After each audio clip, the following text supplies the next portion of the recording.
Assalamualaikum warahmatullahi wabarakatuh. Ya, bertemu lagi dengan saya Jerly Ulala Baby. Ya kan? Mbak malamnya tini malah pantun sopo Gede Maria yang tengah viral mbak media sosial yang di Nagan Raya. Karena Assalamualaikum lun pupun kalam glanto kenalan getanya dua di dalam pantun de ulun kemarang bumung ban kemang di Nagan Raya di dalam pantun de ulun kemarang kegata intan di Nagan Raya.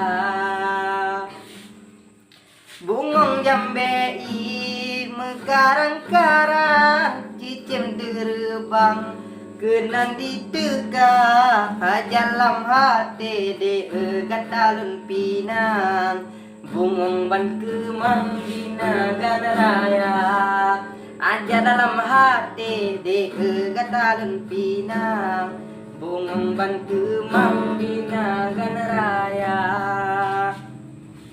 Tako meriah pegat bubong on Jimmy Sutiong indah suara menyana umu de Tuhan beri kelon bulannya langsung gatalon tanda menyana umu de Tuhan beri kelon bulannya langsung gatalon tanda.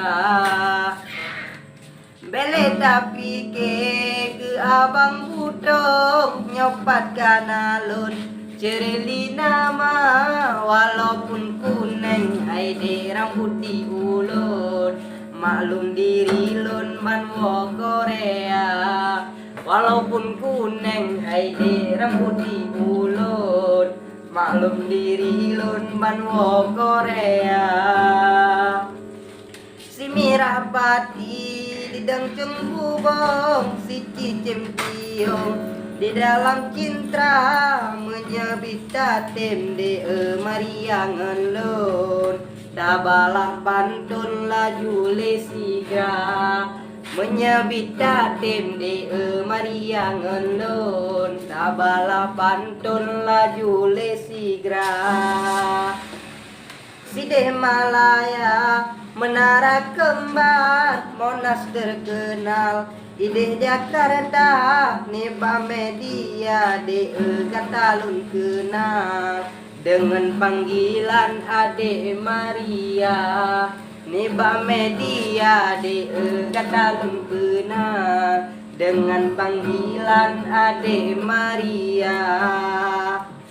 Side di Sabang na pelabuhan dengan panggilan balohan nama demi kegata de Maria sayang rela dicubang segala-gala demi kegata hai de Maria sayang rela luntuan segala-gala. Suang jelame kata susah barang yang murah kan mungkin lomba paling ada kurang de apan zamira yang pi sedekah lun yang kegata paling ada kurang hai de apan zamira yang pi sedekah lun yang kegata. Uncung bapana Siti Centiong uncung bamurung ulatmu panjangnya memang tatem de gata dengan lon ulun jak langsung ba ayah poma menyebit tatem de Maria ngelon ulun jak langsung ba ayah poma.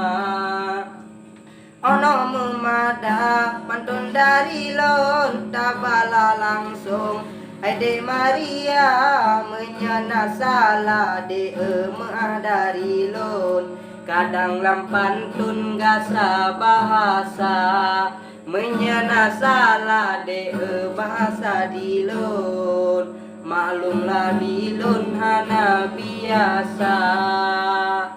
Oke, terima kasih. Lun pre balasan dari Dik Maria. Ah.